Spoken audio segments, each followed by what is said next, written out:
The wagon should never have made it that far. One broken wheel dragged through loose mountain gravel. One exhausted mule stumbled with every step, and the young widow walking beside it looked moments away from collapsing beneath the scorching afternoon sun.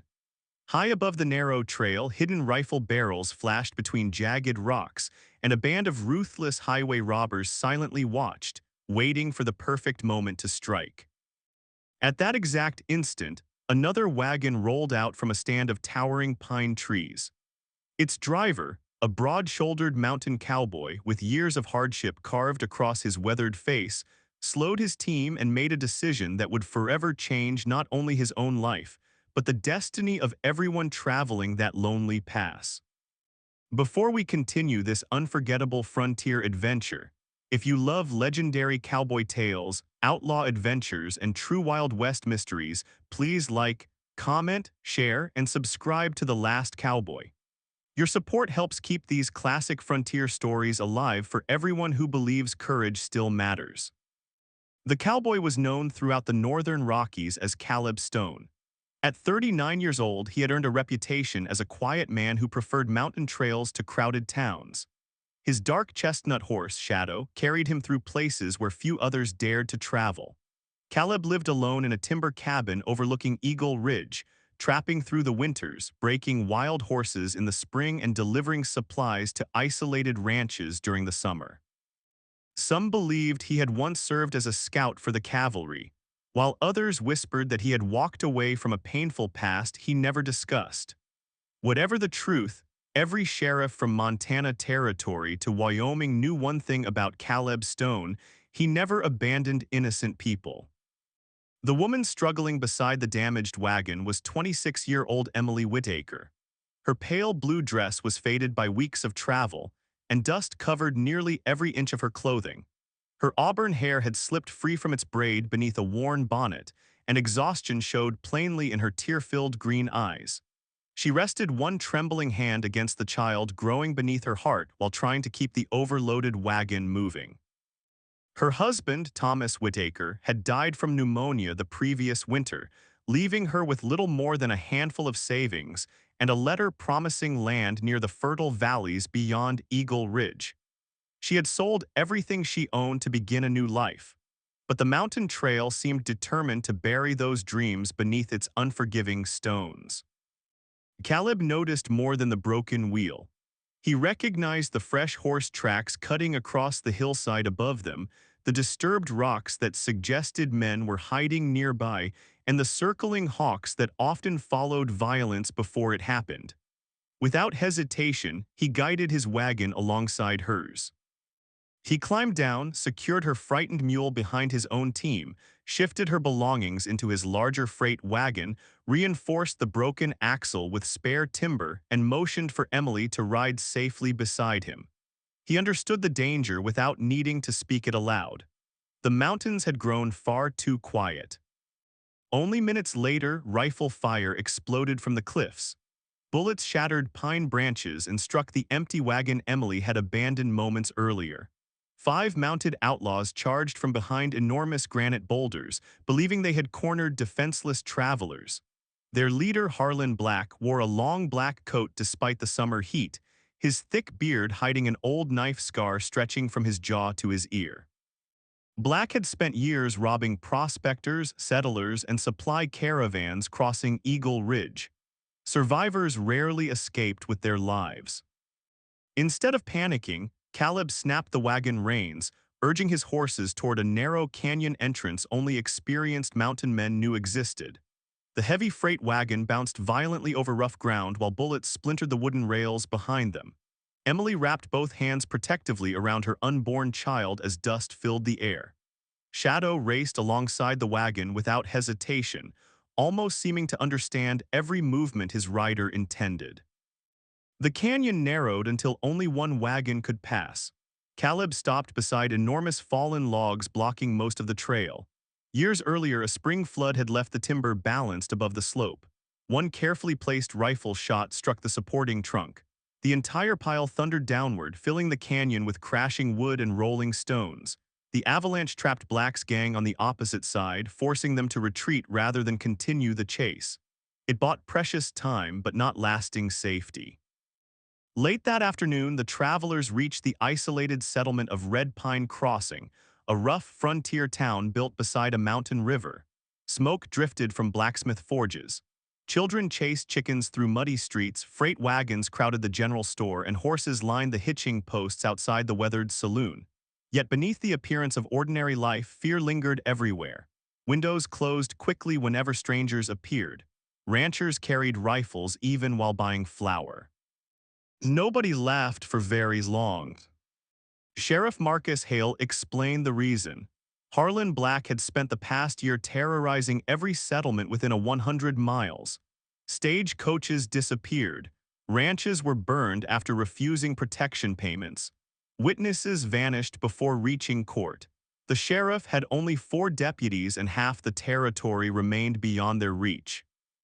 Emily planned to continue west after resting one night, but fate intervened again. The town doctor examined her and warned that the difficult mountain journey had placed enormous strain upon her pregnancy. Traveling farther immediately could endanger both mother and child. She needed weeks of rest before attempting another wagon trail. Although Caleb had intended to leave before sunrise, he quietly rented a small cabin beside the river for Emily and paid the first month's rent using nearly every dollar he had earned delivering supplies. When she tried to repay him with the little money remaining from her journey, he refused. The frontier had already taken enough from her. Over the following weeks, Emily slowly regained her strength. She found work sewing clothes, repairing blankets, and teaching several children to read. Caleb repaired fences for neighboring ranchers and helped the sheriff strengthen the town's defenses whenever outlaw sightings increased. Their friendship grew through shared hardships rather than grand promises. Neither spoke often about loneliness, but both recognized it in each other's eyes. One afternoon, a respected Lakota elder named Silverhawk arrived peacefully to trade cured hides and medicinal herbs. He warned Sheriff Hale that Black's gang had joined forces with several desperate rustlers fleeing federal marshals farther south. Together, they planned to seize Red Pine Crossing before winter, stealing livestock, supplies, and horses to survive the coming snow.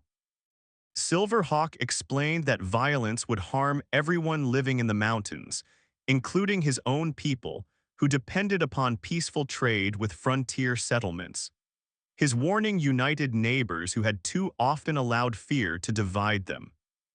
Caleb organized ranchers, miners, hunters, blacksmiths, and farmers into volunteer patrols. Women prepared medical supplies and food while older children carried messages between lookout posts. Every able hand contributed. The town finally discovered something stronger than fear: purpose. Days later, Black launched his assault beneath a brilliant afternoon sky. Dust clouds rose across the valley as nearly 30 mounted outlaws charged toward Red Pine Crossing. Gunfire echoed through the hills while church bells rang continuously, warning every family to seek shelter. Caleb anticipated Black's approach. Rather than defending the center of town alone, he positioned wagons into sturdy barricades across the main street, forcing the attackers into narrow lanes where they lost their advantage. Hunters hidden in lofts picked careful shots that disabled horses rather than causing unnecessary bloodshed. Blacksmiths rolled heavy barrels downhill, blocking escape routes. Even elderly ranchers who could barely ride loaded spare ammunition for younger defenders. The battle raged beneath blazing daylight. Smoke drifted between wooden storefronts while frightened horses galloped riderless through the streets. Black eventually broke through the outer barricade and rode directly toward Emily's cabin, believing she remained an easy hostage. Instead, he found her standing beside several determined frontier women loading rifles for the defenders. She refused to flee despite her pregnancy, choosing courage over terror. Before Black could reach her, Caleb intercepted him near the town well. The two men fought across muddy streets, through shattered wagon wheels, and beside frightened livestock scrambling for safety. Black was larger, younger, and driven by desperation. Caleb possessed experience, patience, and the determination of a man protecting innocent lives rather than stolen gold. Their struggle ended when Black attempted to draw a hidden revolver after losing his rifle. Sheriff Hale witnessed the movement and fired a single precise shot that knocked the weapon from the outlaw's hand. Deputies immediately surrounded the gang leader, ending months of terror without another innocent life being lost. With Black captured and his followers surrendering one by one, peace gradually returned to Red Pine Crossing. The scars remained visible upon buildings and faces alike, yet hope slowly replaced constant fear. Several months later, during another bright afternoon, Emily gave birth to a healthy baby girl. The townspeople celebrated together outside the little church where neighbors who had once barely spoken now gathered like family. Emily named her daughter Hope, believing the child represented every unexpected kindness that had carried them safely through impossible days. The abandoned land claim Thomas Whitaker had left behind proved richer than anyone expected. Fertile soil stretched across a peaceful valley watered by clear mountain streams. Caleb helped build fences, raise a sturdy barn, and plant the first crops. As seasons passed, the once empty property transformed into one of the most successful ranches in the territory. Travelers often stopped there for fresh water, warm meals, and honest directions before continuing through Eagle Ridge. Years later, children growing up in Red Pine Crossing loved hearing the story of the afternoon when one simple act of compassion changed countless lives. They never remembered the exact number of outlaws defeated or the amount of money Black had stolen. Instead, they remembered the lonely mountain cowboy who refused to ride past someone in need. They remembered that history often changes not because of famous generals or wealthy businessmen, but because ordinary people choose kindness when fear tells them to keep moving. If this story kept you on the edge of your seat or touched your heart in any way, please like, comment, share, and sue. Be subscribed to The Last Cowboy. Every bit of support helps bring more unforgettable Wild West adventures to life. Tell us in the comments, what would you have done if you were in the hero's place? Long after new railroads crossed the frontier and old wagon trails disappeared beneath fresh grass, travelers still paused near Eagle Ridge whenever they spotted an old wooden marker overlooking the mountain pass. It simply honored a cowboy who once stopped his wagon for a struggling widow on a dangerous afternoon. Few monuments have ever carried greater meaning. Because courage is remembered, compassion is never forgotten. And sometimes the smallest decision on the loneliest road becomes the beginning of an extraordinary legacy that echoes across generations.